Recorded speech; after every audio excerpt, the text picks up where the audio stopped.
Hey, this is Russ Bain with Roleplaying Public Radio. This is RPPR episode 127, Scenario Chop Shop. And with me is Dan and Caleb. Hello. Hi. So, yeah, insert Tom. Oh, announcer voice. All right, so we got that out of the way. Tom's role is now done. Yeah. Yeah, somebody just soundboard him up. Hey, we love Tom. But we will have him back in the next episode. I wanted to have a little change of pace because I want to talk about scenario design. And I want to have Dan here because first off, we should get some news. We have the Patreon is doing very well. Thank you to everyone who has backed it, including all you new backers. I have created a new website, afterhours.roleplayingpublicradio.com. This is a companion site to the RPPR Patreon where I put a little blog post for every single type of Patreon content out there that you can go on and look for. So if you're missing an episode of After Hours or our new bonus podcast, What the Heck, episode 2 just dropped on the Patreon, by the way, which is an actual play of Old World of Darkness where all the dice are rolled, just all of them. It was Caleb's already rubbing his forehead. Lots of personal horror involved. And some new After Hours that Dan was also in. So check that out. If you're curious about the Patreon, you can read descriptions of all the content you can get on the Patreon, so you can browse before you buy, essentially. But we have, by the time this is posted, there will be a new milestone for the Patreon, and that will be at $1,800, and that will be a new podcast for RPPR Tabletop Tales, which is our campaign actual play. This will be a weekly podcast, one a week, for one campaign at a time. And these will be, because we're doing so many actual plays now that we have a surplus, so we need to start upping our release cycle. For those longtime listeners, I want you to truly take that statement on board at the time. Ross's backlog has at points reached the 3-year mark. No. It's 2 years. All right. That's my record. As far as I'm aware of. And that was The Horrible Lonely Old House that I recorded in 2009 and posted in 2011. So I keep tracks. I keep tabs. No, that's the latest difference. But at one point you told me you could die. Oh, yeah. And if you auto-scheduled the episodes, RPPR would remain on for 3 years. And that persisted 4 years with you having no intention of doing it on the side. At this point, the backlog is so large that even you feel the need to relieve some pressure, which is, like I said, the listeners need to take a moment to digest that fact because it's a truly stupefying amount of we like playing tabletop games. We're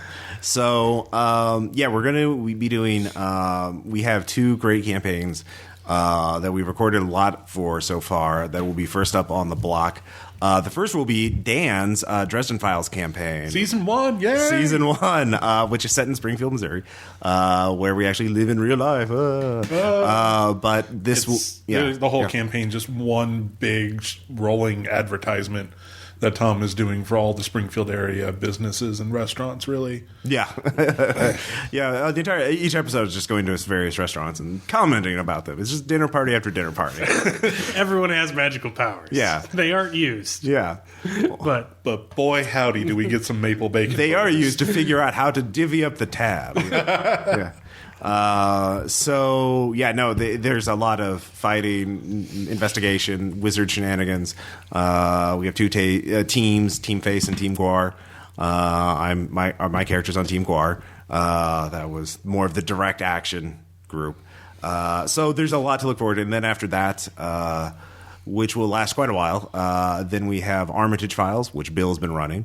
We have season 1 of that ready to go. And then, of course, we're recording more. So, and then who knows what we'll have next. Tom is running the campaign now.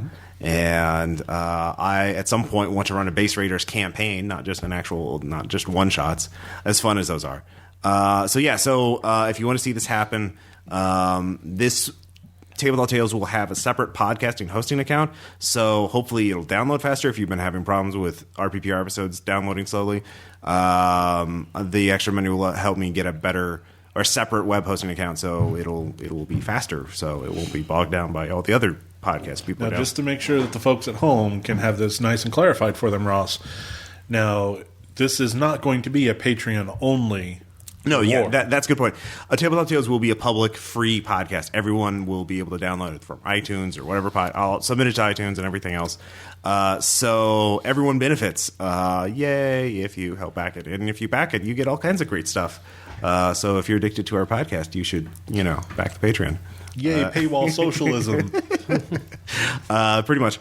So, and...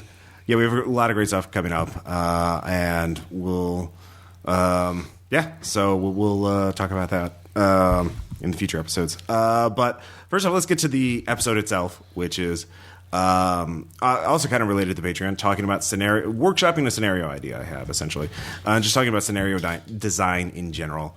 And I've talked about this, and the reason why I wanted you guys here, I've already talked about this with Tom and Aaron in previous episodes, where running an online game has revealed to me some challenges of making an engaging scenario. That's sort of what I'm trying to focus on as a scenario designer. How so more than at a table?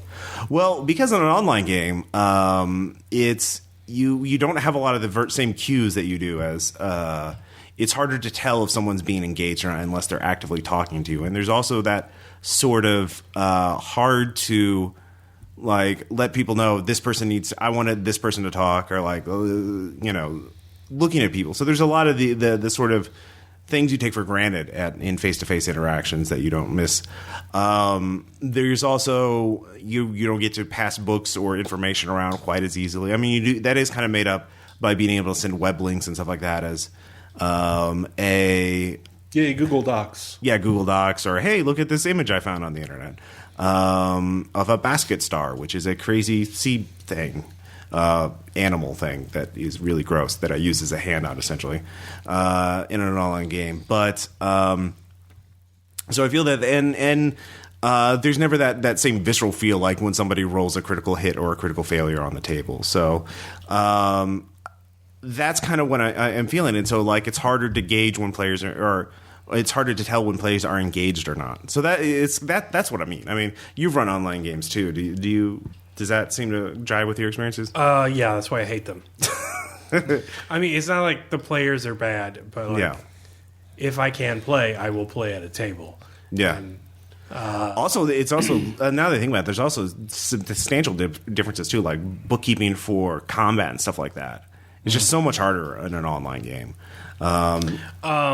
Yeah, so I know a lot of people run online primarily, but yeah, for me, I just don't have the chops for it. I think I use a lot of eye contact and presence to get the table motivated and controlled. Yeah, even though I'm not consciously aware of it, I suspect so. And then my problem is that if there's I have a problem with engagement as well, but I notice it more when there's too much engagement and everyone's trying to talk over each other. Yeah, there's that as well. And then there's it's just always 2 hours of tech support for every 1 hour of actual gaming, and that just drains the joy out of my soul. So Google Hangouts has been better than Skype in my experience. Oh, infinitely better than Skype in my experience. But yeah, I mean, it's a unique animal. I'm going to have to wrestle with it again coming up here soon, though. So. I mean, I certainly trying to do like a D20 style combat, and I know there's tabletop tools like Fantasy Grounds and Roll20 and stuff like that. And I'll let you know how doing a D20 style system goes. Yeah, so Dan, you're going to be running. Speaking of the Patreon, you're going to be running Tolus using 5th Ed D&D, correct? Yes. Yeah, we did character creation last month. It was a nice big group session where apparently we determined that all the player characters are money laundering sharks. Well, literal sharks or I don't know if it really matters in the difference. It's Tolus, it's fine. Yeah. But it made me think about running normal games too, because especially when you're running with a larger number of players, someone tends to get lost in the mix, and also just even when there are scenarios where you're running, you realize you're just talking to the players or at the players for a while, and they're not giving anything back, and there's no cross-table stuff. There's no player versus player interaction, or very little of it. And So, like, I ran a scenario for Monster of the Week as a pickup game for the RPPR group. There are 6 people involved, and it was it was set in the ocean. And so there's a lot of like, well, you're in a boat and you have to go to this other boat that's, a ghost ship, or this abandoned ship, or this derelict. And so I'm like, oh, well, this is kind of, okay, well, we wait until we get there. Okay, well, so I kind of sped those things along. I'm like, So, and of course I recorded this game, but then I took the same sort of themes, and then I ran as a Call of Cthulhu game for the Patreon backers, and I'll link to that. But there was one scene in particular I felt that really stood out, where the players were on this ghost ship. It was an abandoned ship. Like, I based it on a Russian cruise liner that had been abandoned for like decades and floated around the Atlantic. And like, there was a story a couple of years ago about how it was infested with rats and was going to crash along the shores of Britain. And like, oh God, we need to deal with this. But no one's seen the ship in years, so it's probably just sank. But I like the idea of that. So the players are on this abandoned Russian cruise liner, and they're trying to get the ocean or the engines working. And then one player here is tracing a pipe from point A to point B to figure out where it goes. And then he hears they have these. I don't know if they have them on ocean ships, but I know in some ships they have these vocal-powered phones, essentially. They're voice-powered phones. Essentially really fancy, tin cans with string. So I was going to say. Yeah. And the reason why they use them is because they don't need electricity. So you can, in case something bad happens, you can still like, hey, we need help over here or something like that. And it rings, and he's like, hello? And then there's weird voice, what are you doing on my ship? And so the player's talking back and forth with this. And out of character, it's a Shoggoth that's been sleeping on the ship, waiting for it to go to the place where it's basically a really bad thing going to happen in the middle of the ocean. The Shoggoth is just wanting to go to this place, and he knows it's going to happen on the ship, or the ship is going there. And so he's asking the players what they're doing and that kind of stuff. And the players are like freaking out, like, who is this crazy? Is there a crazy person on our ship? What's going on? And then the voice on the phone asks him, do you have the key? He's like, oh, well, of course I have the key. They have no idea what the key is. And so it was a great scene. Everybody was like moving around. Everyone was like, oh, God, what's going on? I want to do this. I want to do this. I want to do this. It was everyone was really engaged. And I really, but then of course the event, obviously, inevitably, the Shoggoth's just like, screw this, I'm going to eat those guys. So cue the chase scene. Some of the NPCs were eaten. Everyone else got off on the small ship that they arrived on and went out to chase the plot. And the rest was like, okay, well, you're going to your destination, the bad place, and dealing with things. So it was a very linear scenario otherwise. Because, there was so many options as to what a Shoggoth was going to do with the player characters. Well, I mean, that's the thing. Like, the Shoggoths are intelligent, and I really like them in Call of Cthulhu because they're badass. But they're not gods. Like, a ghoul or a deep one. Players can usually take them if they have guns or they get the drop on them. The Shoggoth, you can get the drop on them. It's still going to fucking destroy you unless you have overwhelming firepower. But on the other hand, unless that overwhelming firepower is a nuke, in which case you just make it radioactive. Right. Well, no, Shoggoths can be killed by radiation. They're not Cthulhu. That's the thing. That you could kill a Shoggoth with concentrated artillery fire or a nuclear weapon, but you have to have concentrated artillery fire or a nuclear weapon. They're bad guys, but they're not. They're bad enough to be super scary, but they're not gods. So the players have that. They have the illusion of hope. Which is what I like, a slimmer of hope. So I like that part of that scenario. And then, so I thought about it. So instead of just dropping the entire nautical theme, just like, how about a scenario focused on interacting with a monster? But the players don't necessarily, how does that happen? So here's the idea I have for this scenario, and I want to just sort of get your ideas on how to focus it. The idea is that there's a Shoggoth who's pretending to be human. In fact, there's a whole entry in the Call of Cthulhu Monster Manual called the Shoggoth Lord, which has a way to disguise itself as human, which is basically a human suit that it sort of pours itself into. So if you shoot it, the Shoggoth pours out, But like otherwise, it looks like a big, kind of a round kind of dude. And just kind of like a rotund crime boss looking fellow. Yeah. And so this guy is the players just are hired by him as his assistants. And he's like, he just pretends that he's a rich, eccentric guy. I just want to back up. Yeah. So the players are hired by a rich, eccentric monster. But, well, pretending to be human. Are you writing Tom's games for him? All right. Oh, yeah. How much are you paying? I will write a game for Tom. I can do that. No. Rich eccentric monster hires players to do things. Got it. Damn it. Well, you see, that's the first thing. Is like I want to have the ideas the players have to talk and deal with this guy who's weird. And eventually, and so the halfway point of the scenario, my idea is that they find out at the halfway point that he's a monster, but the monster is not hostile to them because he doesn't give a shit. Like he's not afraid of them. If they do something bad to him, he'll just kill them. Or if they run away, he won't chase after him because, he doesn't give a shit. He has his own goals. So the players could try to help him and make money off of it, but then he doesn't give a shit if they live or die. So it's kind of like the moth going too close to the flame. I feel that would be the central conflict. Because the idea is I want the players they're desperate for work, they need the money, but you work for a literal monster. Mm-hmm. And so I feel like that would be an interesting dynamic to approach in a scenario. But I want to avoid these problems of player engagement. I don't want to here's the one obvious thing to do. Then here's the next thing. I want to make sure everyone has a chance to make the scenario. It's a collaborative process, a game. So I don't know. What are your initial thoughts? I mean, that was good. I'm kind of like, oh God, do I even take that approach? Well, I mean.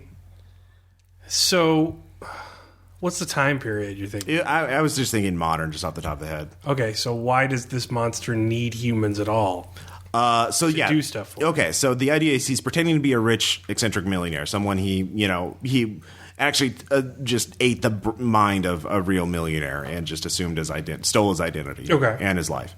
And somehow the marriage got better.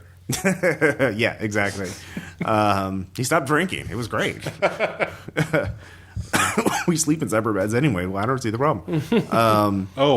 They're that far down the wasp trail. Well, yeah, I would imagine so. If you're decadent enough to get eaten by a shoggoth, your marriage probably isn't doing great.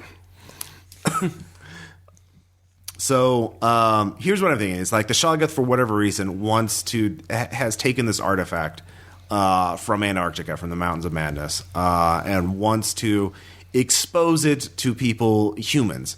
Like because he thinks perhaps maybe he just wants to, maybe he has some agenda where he wants to subtly genetically alter the human species. Maybe he just wants to see what happens. It won't do anything immediately apparent, but it will affect people in the long term. And the Shoggoths are immortal, so the long term could be 50 years, it could be 1,000 years. But he wants people to be like, it will just look like this hexagonal object, but it'll be subtly transmitting, essentially releasing a bacteria, microbes that will affect the people that are near it. So he's going to make that so he figures a way he can do that is to disguise it as modern art. And so he wants to open a gallery and have an art exhibit, and the players are his assistants to make that happen. And he wants to make sure there's a lot of people who show up and see his art. Okay. But he needs other normal human artists to make sure it's buzzworthy, because he's not an artist. He just wants to make sure that there's this one exhibit. That even might just be part of the decor. So as a scenario, it's not like your typical group of PC investigators. They're just like...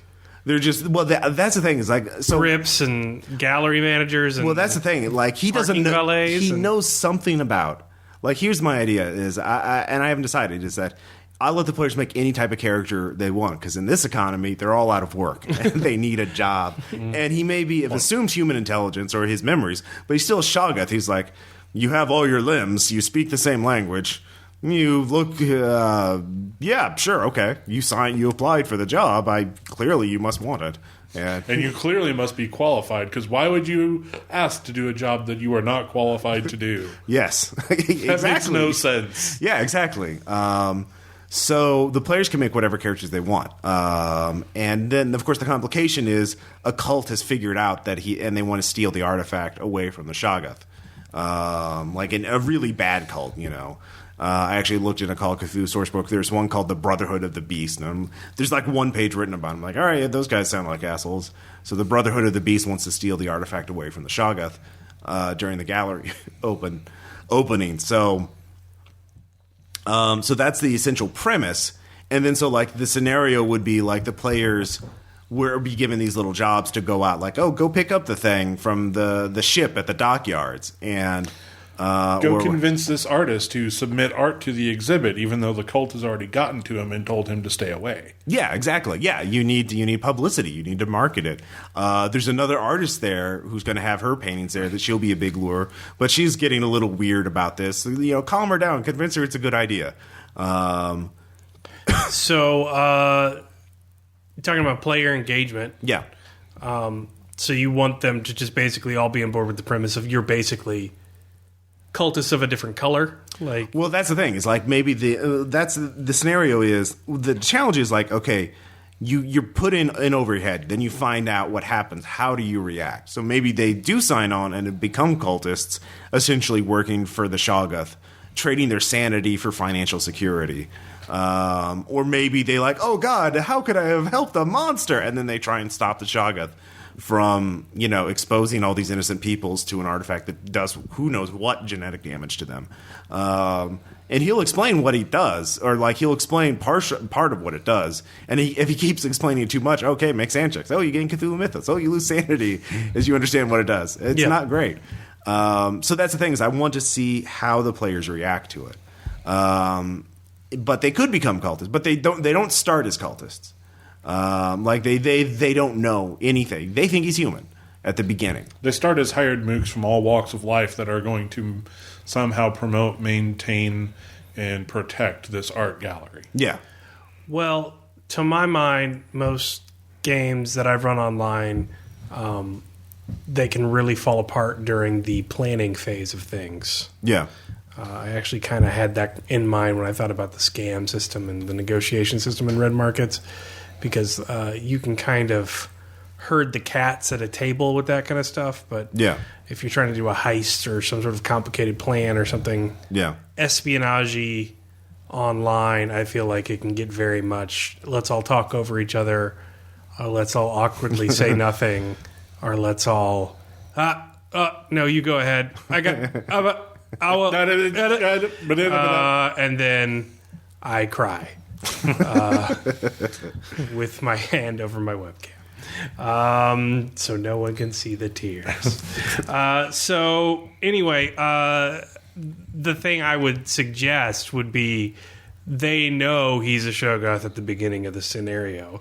I'd give you the advice that you've given me before, which is start as late as possible. Okay. So be like, what's your character? What's your job? How do you work for this guy? Okay. All that kind of stuff. And then maybe then if you need a vignette, you could flash back and do your super weird job interview. Or they could just narrate what super weird thing that Mr. Goth was doing during the job interview. But I think it should just start on the moment that they are all together and that they are fated to choose the adventure. The moment that they cannot deny that their boss is, their teachers from the Black Lagoon, so to speak. Yeah. The point where it's undeniable. They all know that this is the choice. Do what Crazy Demon Boss says, or try to subvert Crazy Demon Boss. Yeah, for a one-shot scenario, I think that'd be a very great. So I did have one idea. The idea that the way they find out that my boss is the Shoggoth is the cultists try to break in, or they send an assassin in early on, like a night or two before the gallery opening, and the assassin, they're all there, and the assassin has a gun, and he just shoots the boss in the chest, and then the boss just looks down, and then Shoggoth starts pouring out of his chest wound, and then it just sort of lurches across the room and eats the assassin. And set it for like a congratulatory dinner party the eve before the gallery's scheduled to open. Okay. or like the week before, so they have time that if they want to continue helping him, there are things to do. It's like he's brought you together. He's going to feed you as a way to give thanks for everything that you have done. Yeah. He is strangely not eating anything himself. Assassins break in, shoot, splurch, knob, Flerch. Yeah. sanity, choice. Okay. All right, so so it's the opening thing is that choice. There it is. So then it becomes two scenarios: either help the demon boss or escape from the demon boss, or try and stop the demon boss. I mean, it's like I don't know what you'd call it from a gaming perspective, like a pool cue break. It's a break in a game of pool. Like if you start with the typical rich boss monster invites you into the office and introduces you all and then gives you orders, and then you go out and you do the thing.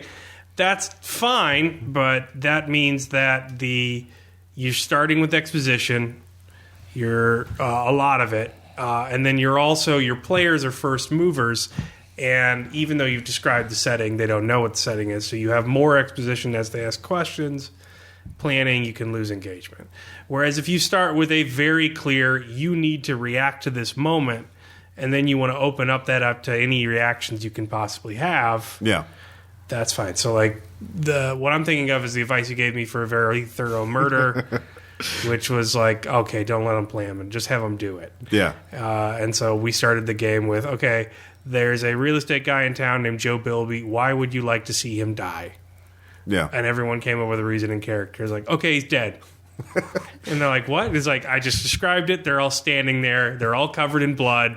He's crumpled up behind his desk.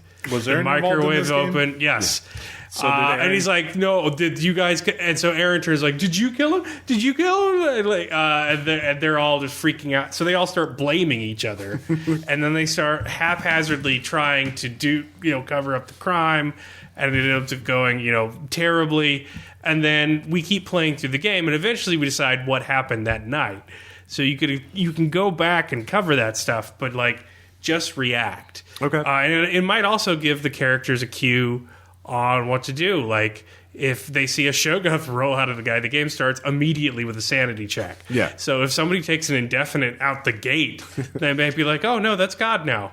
I worked for God. And they might go into that. Yeah.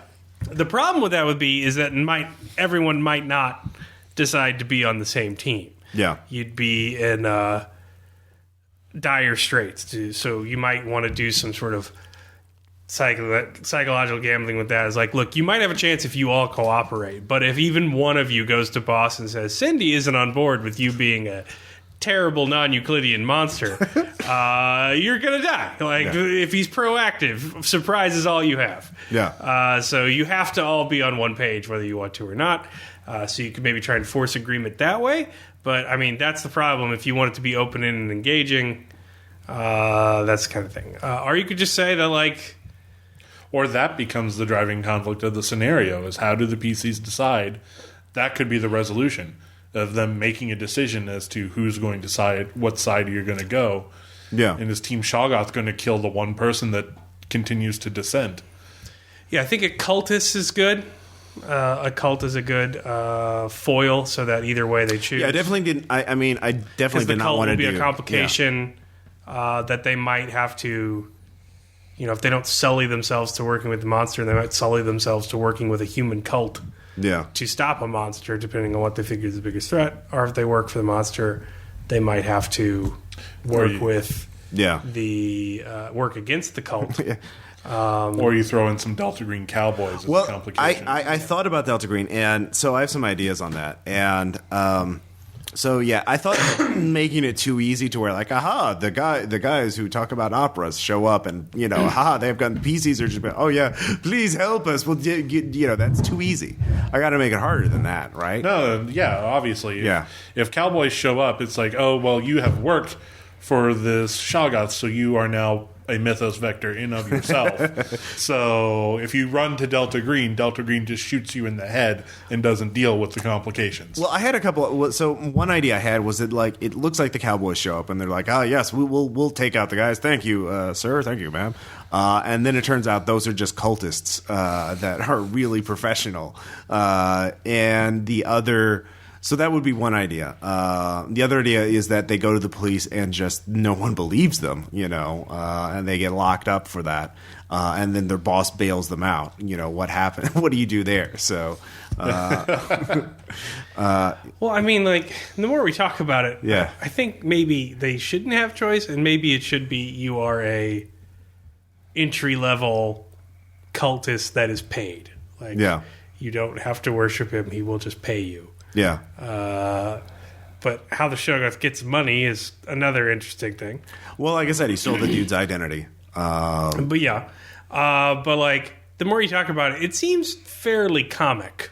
Yeah. As a scenario. Like, yeah, I don't imagine a lot of genuine scares happening in this game. That's true. I mean, when it's like, my boss is a Shoggoth. That's...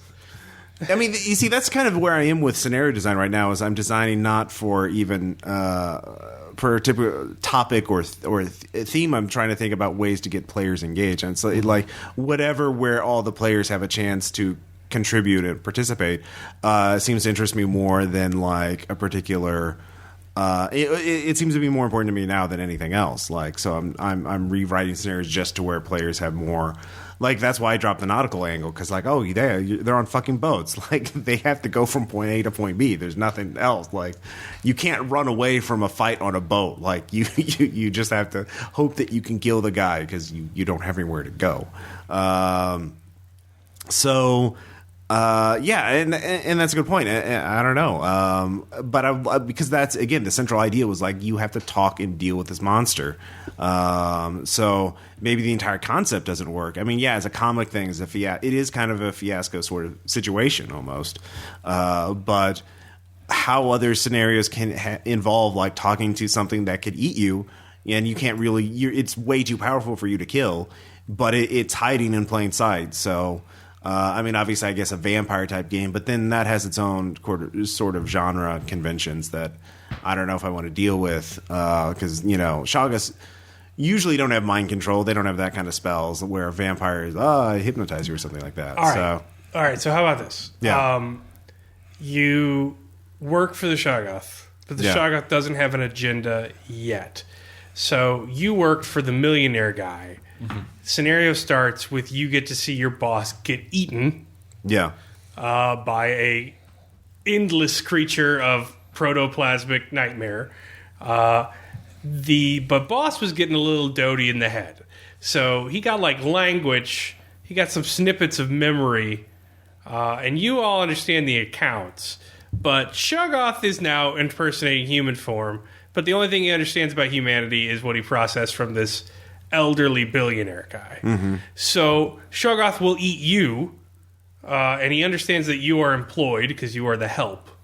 But it's your job to teach Shoggoth about humanity. So maybe the control and engagement the players have is by giving the Shoggoth his agenda, and then the comic error of that is them trying to sabotage the Shoggoth because they can't actually kill it, but they can make its agenda less nefarious than possible. So it's kind of almost a Better Angels thing, only it's like a one demon. Yeah. So like, what are these metal things you ride around it? They are our hearts, our souls. Yeah. To make us suffer. Yeah. Truly kill one of those. In fact, it's more cruel if the human is out and far away from them. Yes, it's... we would prefer to die within but then we're getting back in more metal hearts. Yeah. So it's very much about like trying to... The Shoggoth will have like a vague idea of his pervert people through art history persona, but maybe you can, fuck up the art show. But if you fuck it up too good and it's just like blank white paper that says art, maybe it'll actually be a hit and it'll be worse. So you kind of have to take the orders of the Shoggoth while trying to do your best to sabotage it and not die, Yeah. and not get killed by a cult or something like. Because if you're talking about player engagement in the previous thing, Shoggoth is going to do this, you're going to do it, or you're going to die. Stopping him, Shoggoth has the agenda, and that's not going to change, which is more Lovecraftian. But I don't know. The Shoggoth can't be stopped. Undercover Shoggoth is not the most Lovecraftian scenario in the first place. So I would go for the more comedic angle, and I think it's more funny if you have a chance to shape the Shoggoth's agenda. Okay. Does that make sense? Yeah, I mean, it does make sense. I was just going to say it does bring up the comedic angle. And that's another thing. How do you make a serious horror game with this kind of idea around it about interacting with a monster without it killing you or you killing it? I think that's it. You turn it into a personal horror of how far are you going to go. Yeah. I mean, that's the thing. I think it could be a serious game depending on how the Shoggoth reacted. If it was acting like... what was it? Ben Kingsley in Sexy Beast. A very unstable, sort of violent, unpredictable, you've seen that movie, yeah. Right? Yeah. Have you seen that, Dan? I have not. He is Ben Kingsley proves that he is a good actor. He is a good actor by playing a very unstable, violent person. And everyone is just to sell out. He's done so many horrible movies. He has done some horrible movies. Okay. But Shoggoths don't care though. But that's the thing. To be that passionate about. Well, if it absorbs Ray Park. it absorbs someone's memories. It's trying to imitate it. It's trying to process it. And that's the thing. It's it's a Shoggoth, but I'm not a Lovecraftian 100% purist. It's my Shoggoth. So maybe this Shoggoth does give a shit. Maybe it is. Or maybe this Shoggoth's exposure to the artifact is making it that much more unstable. Yeah. Maybe this is a hybrid or a different type of Shoggoth. So, I mean... No, I think the Shoggoth being inside a human body that's being slowly tweaked by this artifact that he wants to use to genetically manipulate others. So you have this Shoggoth that now has to perceive things as a human does. Okay. And needs the PCs to help him make sense of his new reality. Oh, that's an interesting thing. So maybe it's not destroy the car. That's really terrible. It's we're in 3 dimensions. Stop looking at me when I'm 100,000. I'm not a corpse. I'm talking to you. And that could get dark too, because I think there is a horror angle, and that is sort of the theme would be dealing with someone who is manipulative and abusive, but you still need them. How do you justify staying near someone who is causing so much damage, even though including possibly yourself, just because you can benefit? Okay, if you want to make it legitimately horrific, so. Do you bring him? You want to show Shoggoth around town because Shoggoth has an agenda. Yeah. And Shoggoth can eat town, so you can't stop it. Your job's to show it around town, but then the horror is one of alienation, and psychological horror, and in this case, class. If you want millionaire Shoggoth, so it's show me where people live. So you take it to your house. It's what is this one? It's that is my son. What does it do? What is his purpose? It's I love him. It's, my wife and I had him. What did you take him? It's no, we made him from this. Oh, and then he eats your kid. Yeah, and then you're now I have your son. And he's make another one. And he's I can't do that. And then he's oh, sorry. And then he makes it for you. Yeah. And then your son's back. And then you're just so the game is be careful what you say to Papa Shoggoth. Yeah. Because it doesn't understand the world. But at the same time, if you crack and stop showing it around, it will just stops seeing the value of things. It'll find its own amusement. So it becomes a sanity game if you want to go hardcore horror. Maybe you need to give the Shoggoth its agenda, or give it its walking tour, or do what the Shoggoth wants. Yeah. So but you need to hold yourself together because it will always be terrible and nightmarish for you. And the second you crack and try and go COC investigator and put some dynamite in your teeth, it's over for the entire city. Yeah. That's the other thing that I wanted to make it unpredictable. Like, it has the agenda, but like that's being generous. Like it reacts, it will react differently. Like one idea I had for an early scene was like, it gives the player a gun and says, there are cultists across the street in the car. Go kill them.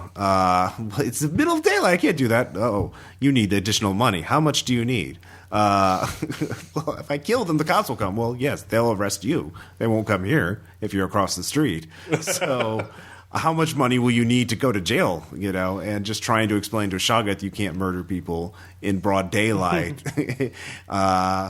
And that kind of thing. So, like, I feel so there is some horror potential. I mean, you just described a horrific scene, like, so it just kind of depends on how the Shoggoth reacts. But do you want to play it any one way or the other? Because, like, I'm all for player engagement too, but like, my personal opinion would be that I'm not sure you can entirely plan a game around that. Yeah, like.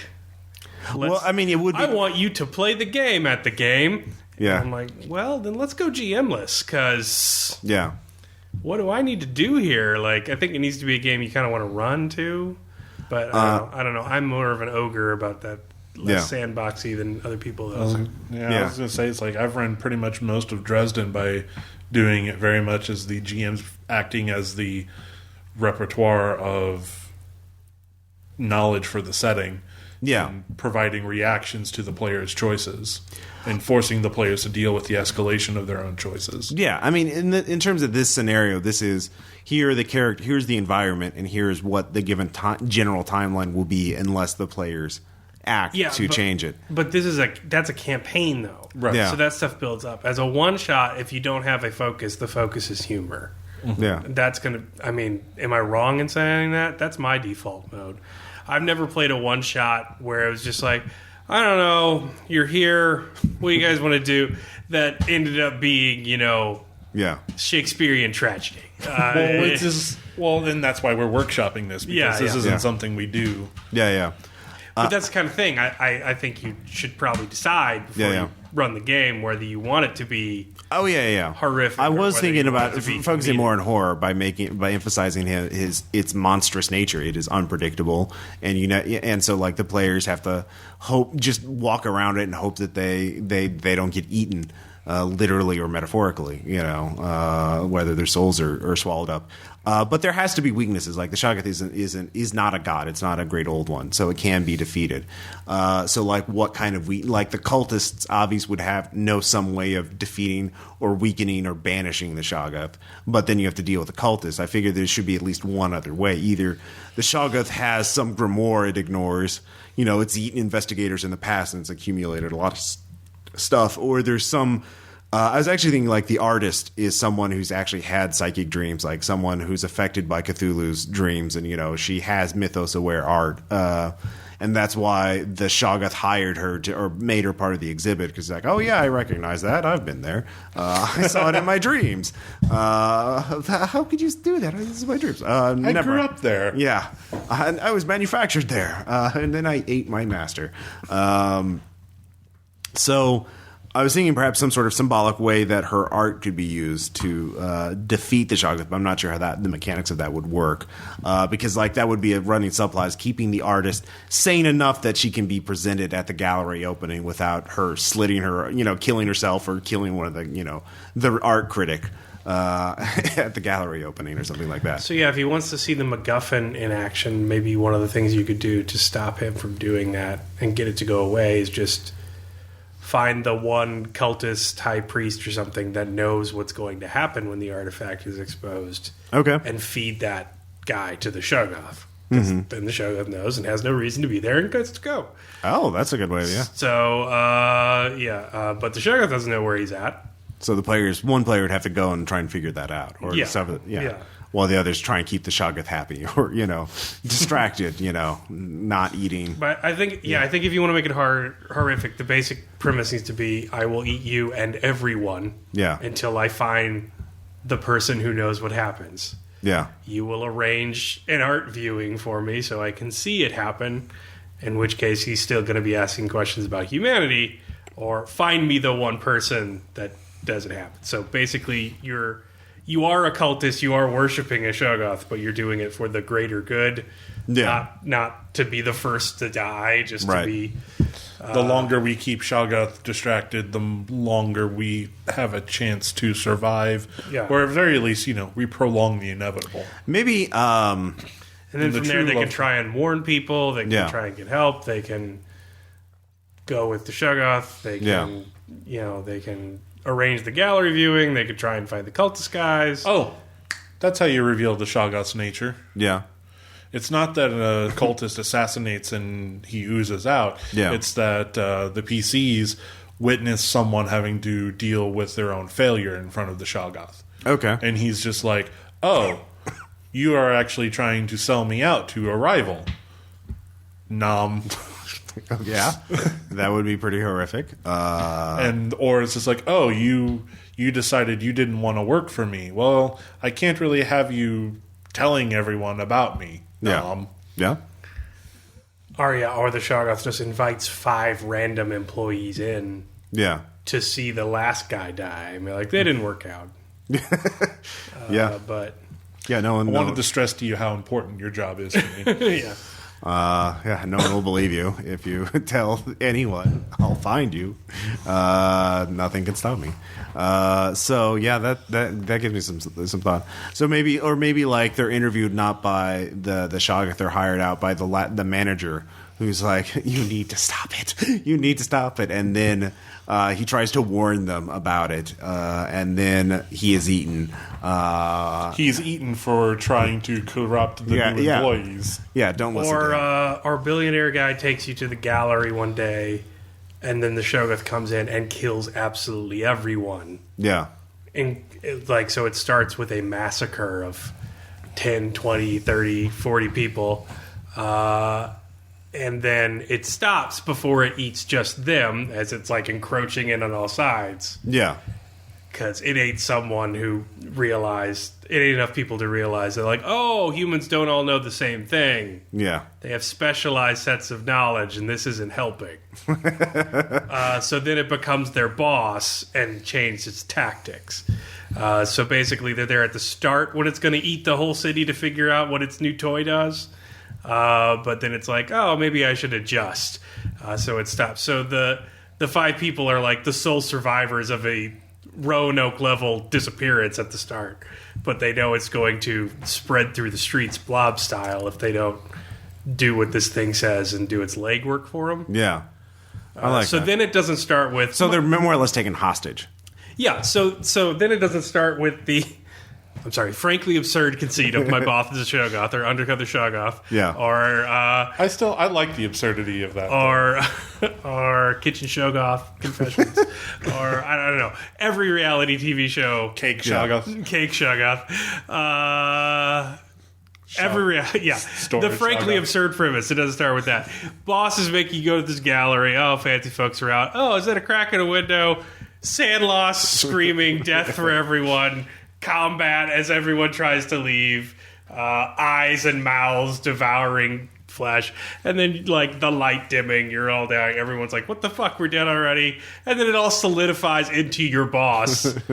Phantom style. Yeah. It's like, oh, that wasn't going to work. Anyway, you will do this now. We have rebuilding to do. And then you carefully explain that I have this object. I need to see what it does. You need to help show me what it does via your scientific method, which I've just learned about.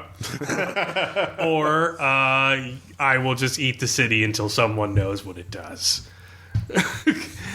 Yeah, I like that. They're being held hostage. So it's like a case of like, do you develop Stockholm syndrome for a monster or not? So I think that would make it more horrific than Daddy Shoggoth. All right, fair enough. Dan, any other thoughts? I I still think that the ridiculous premise has its place in a game. I do too. I just think you need to lean into it. Though. Yeah. Like, I don't think if you expect me to be scared or moody with that premise, it's not going to work. If you expect me to have fun and do a bunch of ridiculous shit, but then you planned it to be comedic. You know what I mean? Okay. For a one-shot scenario, I do think that the personal horror angle is a good way to go. I also think this would be an amazingly longer, short campaign or series of 3 to 6 sessions, something like that. Yeah. Where you can showcase that, and that's where you realize it's like, oh, well, Boss Shoggoth had a group of people that was doing this, but then they just couldn't handle the pressure anymore. Yeah. So I learned that when people quit or leave or get hospitalized for an indeterminate amount of time, you replace them. So that's why you're here. Yeah. I need you to finish what the other people are now too insane to complete. Yeah. All right. But yeah, you basically need to take the unkillable Mary Sue job giver character. Yeah. And you need to take it to its horrific extreme. And hostage taker. Yeah. Yeah, it needs to be abusive and manipulative. No, that was always from the beginning, is that it was abusive and manipulative. And the question is how do you try and manipulate it back? Do you throw other people under the Shoggoth? Like maybe you have all the PCs say, who they're bringing with them or who their best friend of work is. And maybe if they piss him off, he turns into them. Yeah. Or makes them and eats them again, just nightmare fuel it as much as possible. Yeah, until they do what they want. So but I definitely don't want to make it a Mary Sue either. So I would give the Shoggoth it would be a unique Shoggoth. It would be more intelligent than usual and have some limited spell. I mean, they can have spell casting by default, but I wanted to give it specific disadvantages. So. That would be because the key is the investigation is figuring out what clues of what things the Shoggoth is vulnerable to. Well, maybe that's one last. So one thing, if you give it the head cultist, it will just leave because it gets what it wants. But maybe there's some sort of kryptonite or silver or holy. So maybe if they do the experiment, if they have the right role, they learn something about the device that could destroy the creature. So it's a matter of doing that before the creature takes the device and goes back into the ocean. Mm-hmm. And then maybe if they decide to feed the shaman or whoever knows what it's going to do to the creature, the shaman's last-ditch effort is, I know how to kill it. Yeah. So it's help the shaman kill it. Yeah. Or something like that. Or maybe it's when the cult comes, it's either fight the cult or try to escape and hope the cult can kill it and wipe your hands of it. So either way, there could be a last minute choice point to be a big damn hero. Yeah. Or again, the artifact itself is what makes the Shoggoth vulnerable. Is that in this time that you're setting up the experiment, the Shoggoth is being exposed to the same radiation trying to fill this human meat suit. Yeah. And so it's slowly becoming more human-ish, but it's not going to tell you that. Okay. There. Yeah. All right. So yeah. I still want to do something with the art. Yeah. I think maybe there'd be some sort of it's strangely obsessed, or it has some sort of unusual tick around the artwork. What if it gets a weird sort of? And that verbal tick indicates that certain thematic elements in those artwork are essentially sigils against it, essentially elder signs or something that will ward it off or cause it to retreat. I kind of want the Shoggoth to have an unhealthy stalker obsession with the artist that would border on the Shoggoth equivalent of love. Okay, that would be more for a campaign. Yeah, so, but that's an idea out there. Yeah. So why do you want to put the art in it? Well, because as a ongoing thing for the characters having to do, and to have more than one NPC that the players have to talk to who may be aware of the idea is that it would be more for to help run the game rather as an essential story element. To be honest, here you need to take care of her. You make sure that she's happy. Oh, she can give out exposition. She knows she's been painting all these things. She's been subconsciously dreaming of the same kind of stuff that the Shoggoth is aware of, like the Mountains of Madness, the Elder things, and that kind of stuff. And so she's painting essentially the Shoggoth's past. And so that would be actually a thematic way of like figuring out what this thing is. So that would explain why the Shoggoth is interested in her. Mm-hmm. So and also, you get me. Yeah. And also, like, how do you have an art? The Shoggoth isn't going to paint. Like, it has the artifact. It just, drew it up there. But like, it would need someone to have, have an actual artist there in order to get a gallery exhibit. It can pretend to be one crazy person, one rich eccentric person. Kind of. It can't imitate two people. That's giving it a little too much. It's supposed to be really alien and weird. So those are my reasons for it. So. I don't know. I mean, do you think that it's absolutely necessary? I mean, the exposure plane could just as easily be like you just paint it red, write the word "stop" on it, and affix it to a post. Yeah, modern art, yay! So yeah, I don't know. Yeah, I wasn't saying like because art's generally bad, but like you were talking about, I want to design it around giving the players a maximum amount of choice and freedom and keep them engaged, right? And I didn't know, like, I want to give them some way. We want to make it art, and we want to make it horror. Are we really just designing around that, or do we have other intentions? Okay, that's you true. know what I mean? Yeah. Like, if it needs to have art, it needs to have horror, it needs to have this, Well, the art is also a way the players could have an advantage to gain some sort of advantage over the Shoggoth that doesn't rely on going to the cultists. Yeah. Yeah, so, like, they have to have some sort of independent way of being able to confront, if not fight. Well, it's a good way to get a lot of people looking at one thing. And if the MacGuffin needs to be looked at in close proximity by a bunch of humans. Yeah. That's like a no-brainer to include. Yeah. So, and also, mythos and art, it just kind of went along. So, that was the idea with all that. That was my reasoning. So, but it's given me a lot to think about. So, I certainly thinking of him more as a hostage taker than as a boss is certainly really productive. Bosses are hostage takers. Thanks. No one comes to rescue you. Wow. Thanks, Obama, or capitalism, or thanks, capitalism. Yeah, thanks, capitalism. Deep thoughts here. So when we get back, we will have shout-outs and anecdotes from Fallen Flag, the Red Marks campaign I'm running. Woo!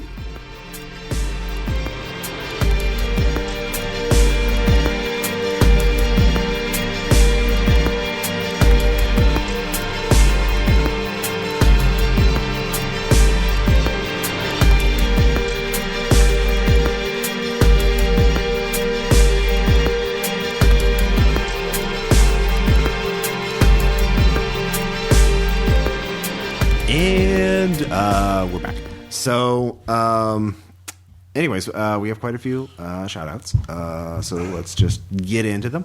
First off, I want to mention the Delta Green Quick Start Guide, which is out now in PDF for freezies, for free. It has all the rules you need to run or to create characters for the new Delta Green role-playing game, making characters, running combat, and basic skill checks, stuff like that. It has a starter scenario as well. It's fully laid out, and it looks really neat, and I think you guys should check it out. I know we like all the Delta Green RPG here, so yeah, pretty obvious. It is a very pretty couple pages. Yes. They made every page. Oh, and it's really open game license too, or the core rules are. Yeah. So character creations, combat, that kind of stuff. That's open game license. So, ooh. Caleb, you had a game you were talking about? Yeah, so on the recommendation of some RPPR fans, I started playing Lisa. Yeah. I've seen it on Steam as well. I've thought about getting it myself. It's called Lisa, a painful RPG, I think. So I have no idea why people would recommend this to you, Caleb. Well, I don't really either. But I'm not the first to make the comparison, but it's very apt. It is one of the Earthbound clones that are coming out lately, so it's very meta. It has lots of jokes built in there. Lucas dies on top of an ambulance with a machete in his back, or a sprite looking very much like Lucas. Yes, there's lots of references in it and things like that. But, I mean, the Steam description I've read of it while it was no doubt by some MRA guy who went on to talk about why it was the superior game, he said Undertale is Tumblr plus Earthbound. Lisa is Fist of the North Star plus Earthbound. And he went on to say that that's infinitely better, which I don't think is true. I was going to say, I don't... But it is definitely Fist of the North Star plus Earthbound. You play a drug-addicted, formerly abused child grown into a man that is former karate instructor. Nice. In an apocalypse in which all the women on Earth have died. And you find a female infant child. And then eventually she gets kidnapped one day and you go on a quest to find her. So there's nothing but dudes. Porno mags are the new currency. Everyone's insane or Cronenberged or and it's like you're so addicted to drugs that you like can only get buffs while on drugs. If you're on withdrawal, you're not, and all of your companions are equally utterly fucking insane or like ridiculous. Like I think my favorite was Terry Hintz, the Hint Master, so the tutorial guy can join your party.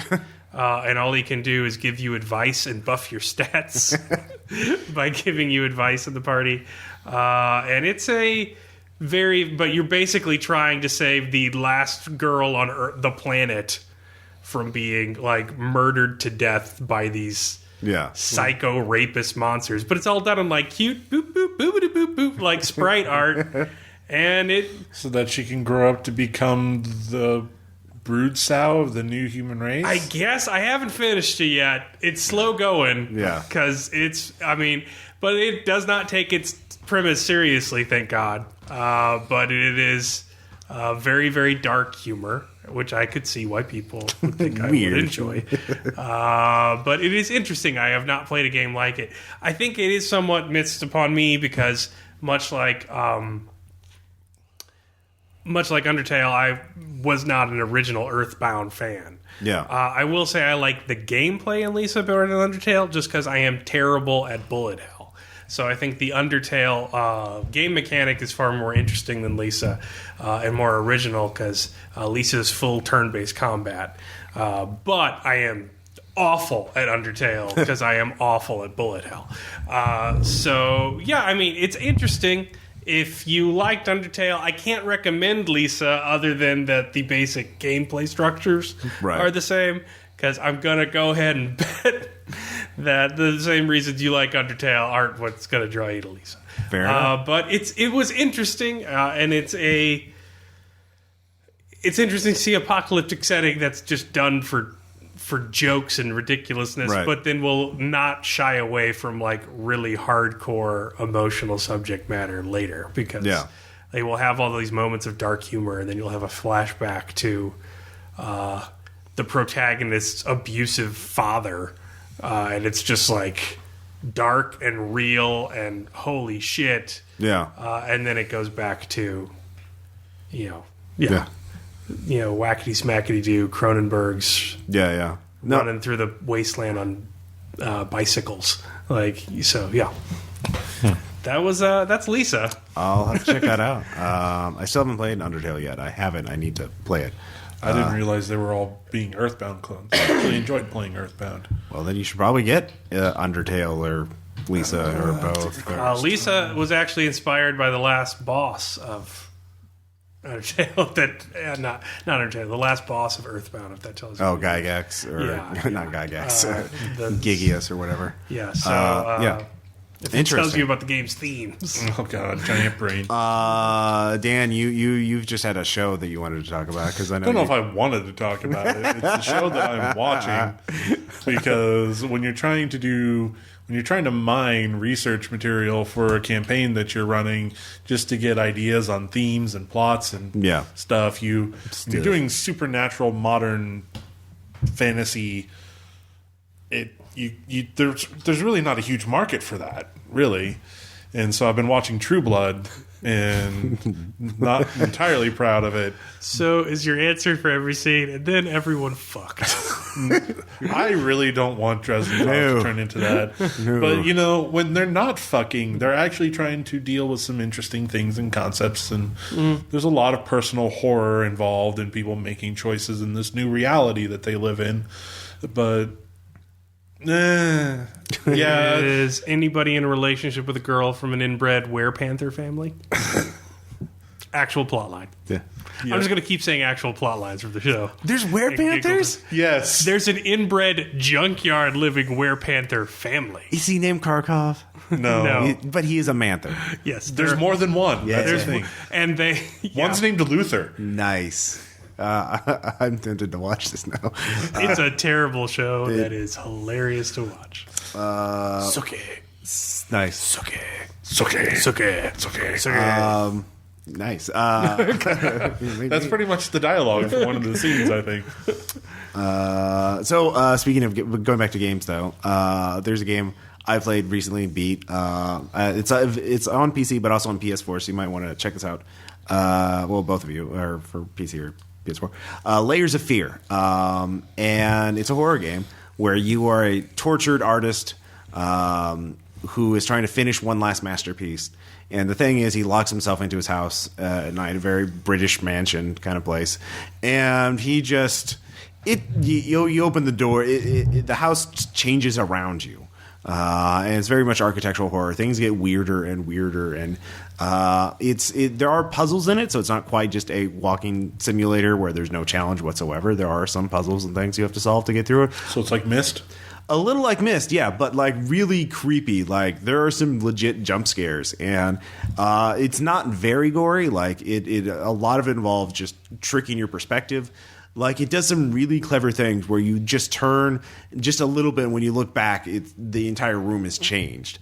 It does a lot of different really creepy things. And I was like, there have been a couple times where I'm like, oh, fuck, I have to go in that room. Fuck. Oh, fuck. It's got great sound. It is fairly short. And it's, I think it's $20. I don't know if you want to get it right away, but... if you like, it's a beautiful looking game, and it's very creepy, very unique. I feel they put a lot of craftsmanship into it, so I really liked it. So, and then one other game that I've also beaten, Saints Row 4, which Caleb is shaking. Yes. It's actually relatively short for a GTA type sandbox game. So, and I will defend this to Caleb because I know Caleb thinks they're all trash, the game series, but I don't blame him. You're going to have to convince both of us, Ross. So in Saints Row 4, they've gotten better as they've gotten more ridiculous. They are more ridiculous. It is so totally ridiculous. So your character is the President of the United States when it starts out. I've actually played this one. Oh, have you beaten this one? Or I rented it for a day. Okay. What? Yeah, so you're the President of the United States. Keith David is your Vice President, the actor. Well, yeah, he voices obviously, himself. it's obvious why I'm not president anymore then. Yeah. If Keith David was my Vice President, obviously he's the better choice. And then aliens invade. They start taking everybody. What? Yep. And they take you, and then they blow up the Earth. Except for the people that are all the people that are taken by the aliens are put in a Matrix simulation of the same city that was in Saints Row 3. But you hack, you break out, and you get a Matrix type escape ship. And you and your crew hack into fight like the Matrix. But what I love, and so you hack, which is what got me to play it for one day. Yeah. You give yourself super... It's a logical conclusion to any GTA type game. Like, you want to play those games so you can be a tiny, angry god and petty, incredibly petty god. And this gives you that justification where you can just destroy... Where you torment the rest of the humanity's survivors who are forced to live in a simulscape? Pretty much. But that's getting back at the aliens? Well, no, you're fighting the aliens. If you can take over the simulation, you can take over their ship and defeat them. So, and ideally, the aliens are in the simulation too. So, because Yeah, the alien emperor is essentially an Earth weeaboo, Earth fanboy. He quotes Shakespeare and loves Earth culture, even though he blew up the planet. So, yeah, it makes no sense. And it's aware of this because the entire game is just metagame commentary to where they will point out the ridiculousness of its own plot to you. What I love is... it very much breaks the fourth wall. Yeah, no, it just stomps all over it. It's great. Does it break the fourth wall in the midst of a fourth wall break? A couple times, actually, yes. Like, there are times where the game will look like it's crashing, and it's just like the Matrix, the simulation fucking with you. Or it switches, like, to a different type of game, to where you have to play, like, a Streets of Fire, or not, Streets of Rage? Streets of Rage type side-scroller. But no, my favorite element, which I feel is actually could be an Eclipse phase, kind of scenario starter is at one point, in order to break out your friends, they're each put in a personal hell where they have to face their worst enemies from the past. And the thing is, those worst enemies have become simulations of themselves with their own intelligence and their own like free will, to where the point where you can recruit those virtual dead enemies from the past Saints Row games as your allies in the game, and they will talk to you and each other. I imagine a Eclipse phase game where you're all resurrected as forks of dead enemies of one other person or something like that, or you have to deal with simulated forks of those other enemies. I just love that idea of like, there are two enemies at one point in the game. They'll talk to each other like, oh, yeah, well, when the Saints defeated me, they just let me go. What? That's bullshit. They shot me in the fucking head, you know? And so they're... and see, at that point, that's where I got off, because they wanted me to start caring about who the hell Johnny Gat was. Yeah. And there was lore, and I was like, wait, what? I just killed a pterodactyl with a dildo bat. Like... Yeah. I don't know. This isn't Skyrim. I'm not going to go around reading all the books. Well, congratulations. Oh, and they recreate the They Live fight between Keith David and Roddy Piper, who is a voice actor in the game. I did. I watched that on YouTube. Yeah. And Roddy Piper doesn't know if he's a simulation or the real Roddy Piper who's just trapped in a tube somewhere being forced in the simulation. So, congratulations, Ross. You have thoroughly convinced me to never want to play this game. You didn't want to play it at the beginning. I was hesitant about whether or not to play before. Yeah. Now I'm thoroughly convinced. I have a AAA game that's also pretty interesting. Yeah. So I got Far Cry Primal. Oh yeah. So that's the game set in 10,000 BC. If you know anything about history, anthropology, or sociology, don't focus too much on that. So you're a caveman. So the most interesting thing I find about Far Cry Primal is that it is a Far Cry game. In that, you have a knife. Takedowns are the best way to kill people. After that, you use the bow, and you almost never touch your guns. And then you just drive around and run around in the forest. There all are the time. guns. But there are no guns. That's it. But it's really, I'm not playing Far Cry any differently than I ever have before. You have to kill animals to build pouches, only this time it makes sense because you're not like some waspy kid on vacation on an island. You actually are a cave person. And it's alarming because it's one of the most brazen moves I've ever seen a video game company do, because it's really a reskin of Far Cry 4. It's the exact map of Far Cry 4. Seriously? Yes. I've played Far Cry 4. They just took out all the buildings. Yeah. And replaced them with trees? Changed the tree textures and stuff like that, and changed the animals. You can ride the animals. Like, certain animals move as fast as a car would. And that's pretty... But I think it's interesting because it's so brazen, but it's also at the same time... by being one of the most cynical moves I've ever seen a company ever do, kind of refreshing, because you're playing the exact same mechanics of Far Cry. Like, you pop your knuckles back when you want to heal, or you rip an arrow out, or you're eating something to heal your health. You're trying to overtake outposts. You're trying to craft stuff. You're running around. Exact thing of a Far Cry game, and they actually got a linguist, so the whole thing's in subtitles. So the whole thing is in a pre-recorded language. Right. So the whole thing is subtitled, and it actually sounds consistent. They got very good voice actors to do it, but they did the voice actors in these very short cutscenes that are, from a game design perspective, totally interesting because they're pure archetype, no dressing. Like, and who was the guy in Far Cry 4, the Ace or whatever is the protagonist? AJ? Yeah, AJ. And it's like, we need to help the rebels over here so they can get this, and they need these funding to get to the refugee camp, or else we can't do that. It's like, and in this one, it's just like, Udam, kill our hunter. Go kill Udam for us. Or Thing not here. Find Thing. And like, it's just everything is pure fetch, kill, take over. Fetch, kill, collect. Like, it's just pure archetypal thing. And you realize that that's all you do in every video game. It's like 3 or 4 lines of fluff that makes the plot something that has a narrative. And this is very much just like, ooh, them bad. Murder bad. You murder bad? Good! And like, you're just playing the exact same game. And it's so insulting and dumbed down to you. But at the same time, it's not a military shooter. You're not running down a hallway. You're not shooting brown people. Well, some of them are brown. Yeah. This is a rainbow coalition of cannibal people that you can kill.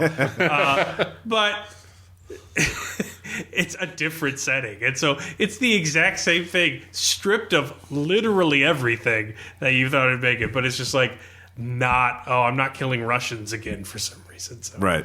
Rainbow Coalition of Cannibal People sounds like a great high school Scotland name. It does. It really does. So I want to mention 2 other quick games, video games. One is Knee Deep, which is an adventure game set in Florida where 3 different characters investigate the death of an actor in a low-budget movie that's being made in a small Florida town. I talked to the people at PAX South. I got a review code for play that. I heard about that. Aaron will be reviewing it for Railery. And so we'll have some video of that hopefully soon. And then Gurgamoth, which is a local co-op multiplayer game. I also got a review code for. And we'll hopefully get some Railery footage of that soon, where you're all playing 4 little gods trying to murder each other with physics, essentially, like you do in most co-op games. Local couch co-op, it's all local. And then finally, a book that I read called Populux, Slight Change of Pace. It's a nonfiction book about the basically what we would characterize as the Fallout style.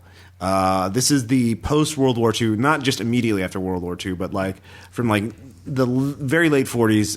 It's most typified in the mid-50s up until the early 60s, where you have cars had tail fins, boomerang shapes were everywhere, that kind of style. And it explains it in everything from cars to furniture to appliances and all this other stuff, and explains why it came to be this way, why the style was. And it's very interesting to read a book on the history of a design era and architecture, of course, and it explains why this design became popular, why this aesthetic became popular, and it's very interesting to read a history of style. So if you're interested in that period, it's a very complex topic of why it came to be, and a lot of different factors came into it. Like it's about the rise of suburbia for one reason, why suburbia was so popular, why we all had to flee the cities. One thing I found fascinating, I've told Caleb this before, but the reason why cars got tail fins, the 1950s stereotypical Cadillac with the massive tail fins. Mm-hmm. Those became popular because one particular designer worked on the P-38 Lightning fighter plane on World War II. He's like, that looks awesome. And then after World War II, he's like, we need to sell cars. I know. I'll put those tail fins I saw. I'll make a car look like a P-38. And guess what? It worked really well. And then coincidentally enough, I read another book a while ago about the history of SUVs.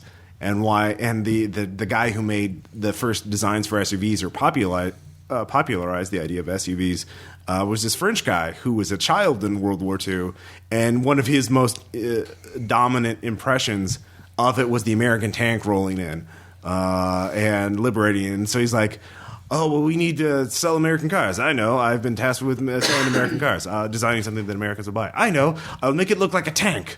I want to make a car I can surrender to. Well, he was being liberated by. So I want to make a car that I want to be liberated by. Yeah, exactly. So basically what I'm saying is From a lesser car I've already surrendered. When Detroit needs to sell cars to Americans, they look to machines that killed Nazis, is what I'm saying. Like, that's the go-to move. Decades, this is between like the 50s and like the 80s when this happened. It's like, well, we're out of ideas. Well, what else killed a Nazi? I guess the next one will look like a V2 rocket. I mean, they're running out of machines that kill Nazis at this point.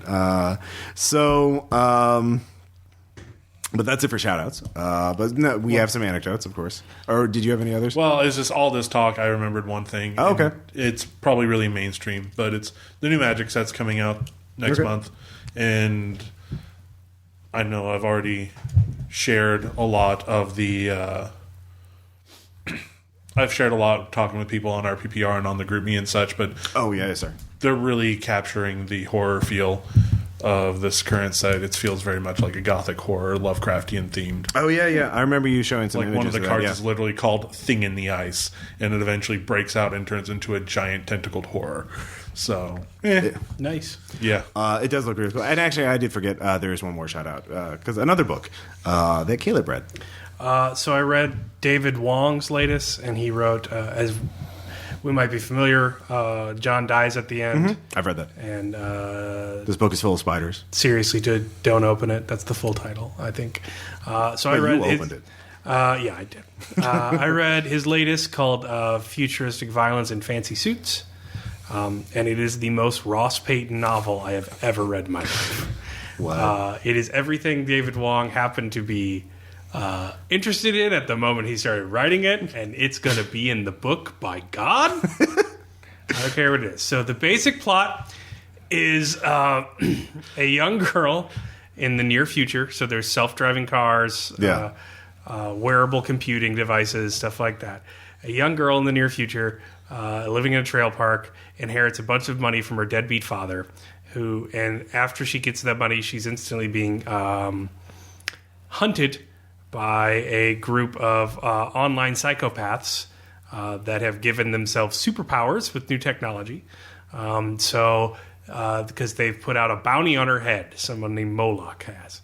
So she has to go and get with her father's former associates and employees in a Randian libertarian city with no laws or any regulations called Tabula Rasa in the Nevada desert, with all this futuristic technology and stuff.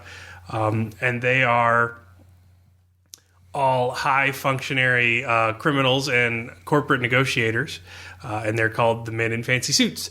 So basically the plot is it's a near future Willy Wonka story where rhetorical professionals have negotiations with MRAs turned supervillains with quantum energy capacitor technology in a Randian libertarian city in Nevada. I don't know what you're getting at. Ross, why are you smiling so big? I will use some of those elements. So it's got like scenes, I guess, that string it together from one nonsensical crazy thing to the next. About the only consistencies are dick jokes, which are all pretty good and unexpected. But it really just becomes about the nature of what you expect out of narrative. Yeah. By the end of it, because it's just stringing together so many like nonsensical crazy strings, and the protagonist is very much not your typical protagonist. So it's very much trying to comment on, like, I think if I analyzing it deeply enough, it's very much comments on the audience's expectations of what a protagonist is and what a hero is and what counts as heroic action, because you're rooting for the people who are negotiating, not the guys with laser hands, because they're all big muscly MRA douchebags. But in the end, as it's doing that, it is following the tropes exactly, which is kind of fun as it sort of satirizes and subverts, even as it lovingly fulfills. Nice. But it's insane. It's everything is in there. Yeah. And nothing is explained. I explained some things. Yeah, it's not a bad book at all, but it is just a lot going on. Like, I can kind of describe John Dies as the end. It's like, two stoners get involved and become Cthulhu investigators. Yeah. Like, that's John Dies at the end. And then the second one is the sequel. But this is just weird. So it's a standalone. It's not connected. It's a standalone. Okay. So this is like Atlas Shrugged meets Ghost in the Shell? It's not. The only thing that's like more than 5 minutes in the future, kind of near future writing, is the actual powers that the MRA crazy guys give themselves. Yeah. But everything else is like 3D printing, wearable computing, smart fabric, things of that nature. I think my favorite scene in it is that she's about to be murdered by one of the psychos, and she cannot defend herself against him because he is a enormous, enormously engineered beast machine. Impossible to kill man. So she keeps ruining his shot. Like, she'll grab his camera and throw it away, and then she'll run some more, or she'll like fart, or she'll like refuse to cry or scream. It's like, no, I'm not going to do it. I'm not going to do it. So she's just making it like really unflattering to him to kill her, and so it becomes like PR versus terrifying death monster because he's trying to live stream it to all his murder followers on the stream. So like he can't do it until he gets a good shot, and so she keeps on ruining his chance to it's kind of like illustrating fate, social versus physical conflicts. Yeah. So and there's a lot of scenes like that where like one guy can really kill the other person, and like they're just trying to socially maneuver their way out of it. So yeah, I enjoyed it quite a bit, but it's the most Ross Payton book I've ever read. Wow. I'm not sure how to take that. But yeah. Cool. That's some stuff for you guys to check over. We still have some anecdotes, though. Since you guys are both here, we could talk about the Dresden Files campaign and Fallen Flag, the Red Markets campaign that I'm running for Caleb, and the rest of the RPPR group. Well, some of the RPPR group. The RPPR family has grown. So much. Dan, first, why don't we talk about Dresden Files? Any recent shenanigans you want to get up to? Well, there was something about Fire Truck recently, wasn't there? Yeah. I wasn't in that session. That was Team Face. Well, okay. Well, Team Guar did some things. Ross, you weren't there for this, but Team Guar did some things that pissed off an ancient vampire sorceress. Like they do. And her major demand was, well, I'm going to join up against the faction in town that's actively working against you unless you make reparations for the thing you have done to piss the Muppets, me off. By the way. Where Jim Henson's got mad. So. What? No, nothing. Go on. Sorry. Yeah. And so Team Face was given the task of resolving this dispute. And so they found a way to resolve it, but in the course of making the handoff for the deal, they wanted to protect themselves as thoroughly as possible. So they got themselves a fire truck filled with blessed holy water. So that way, if the vampire got uppity, they could just turn on the deck cannon. That's like one of the most Dresden File things I've ever heard. Did it work? Did they get the deal? Yeah, it did. It turned into one of those like, she was flattered that you went that far to prepare. You took me that seriously. That's cute. Oh, you know how to show a girl a good time. Yeah. All right, cool. Caleb, you've been playing. What in the last session or two has really sticks out in your mind? For Fallen Flag? Yeah. Aaron Errand. What? You had to be more specific than that. All right. Well, we decided to be big damn heroes. Yeah. Well, So we went bigger than we probably should have. Uh-oh. And it ended up with David trapped out in the Lost, surrounded by zombies and vectors. Yeah. And it was rough. It was not looking good for him. So we go back, and we get actually paid for the job. So we start spending that money, and we get back out there. So we get back out there, and we're gonna rescue David. So he's trapped in the basement of this house that's just swarming with zombies. So I buy grenades. So I throw a grenade to cause a loud noise. Things run off, so we alleviate some of the problems. So we go. Who was with us? Was Faust with us? Faust was with us. Yeah. Then Tom was not. No, because he doesn't do things that might put him in actual danger. Big wheel, anybody? Anyway, so we go out, and it's me, Aaron's character, and Faust's character. So Faust's character makes a stealth check. I do not want to make a stealth check. I'm trying to get their attention so I can drop grenades on them, because we need to distract them and get out of there. So Faust has the gas for the car that's wrecked into the house. Yeah. We need to gas it up before we can leave again. Well, it's not wrecked at this point. It's hit a house, but it can still drive. Right. But it's out of gas. So Faust has the gas. Aaron's the one with the drive skill. So that's why we brought Aaron. First mistake. You let Aaron have an exclusive skill. So Faust makes a stealth check, not seen by the zombies. Aaron does not. So he's seen by the zombies. So Aaron's fighting the zombies. But David gets away. I'm still blowing up zombies like crazy. So Faust gets the gas in the truck. Aaron gets in the truck. They're working on it. David's fighting his way. I'm still fighting zombies, getting free.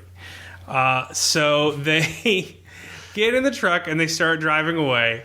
Aaron crit fails his drive check, destroys the truck, totaling it. Well, actually, I said it was basically he ran into a pothole, and so the car wasn't even totaled. It's just you could not get it out. It's totaled when it's surrounded by 40 zombies. All right, so contextual, totally. All right, so that happens. It all goes bad. Then someone gets bit or hurt. Then Aaron crit fails his self-control. Self-control check, so he goes nuts. And Faust does too. So Faust goes screaming, running back to the Enclave, because you can pick fight, flight, or freeze. Yeah. David runs. I'm like, all right, we lost the truck. We lost the bounty. At least we saved everyone. We got to go. So Aaron chooses not flight. Aaron chooses fight. Yep. There's no reason at all for him to do this mechanically, other than I tried the other ones before. So, as everyone else runs away, Aaron goes walking into the horde of zombies. And it's at this point I realized that in a game where not 5 minutes ago, David's character was trapped in a closet about to be consumed on all sides by the undead. Flash forward 5 minutes, and we're trying to save Aaron again from killing himself. So we managed it by a roll, but I was very tempted to throw a grenade at him and just call it a day.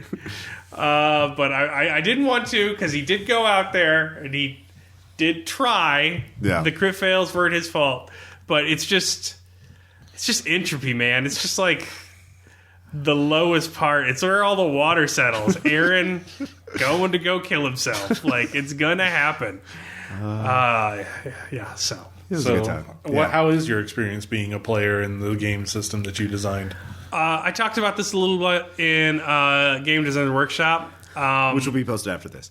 Yeah, it's very hard to talk about because I enjoy it. I enjoy it quite a bit more than a lot of campaigns I've ever been in. And I feel like a total smug asshole for saying that, because it's like, because it's my game.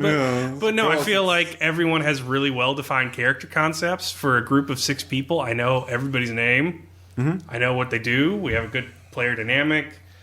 Yeah. We've got a cool setting that we've designed. We've gone on some cool missions. I feel like there's long plots developing. Yeah. So I really enjoy it, but I don't know how to say so without sounding like a tool.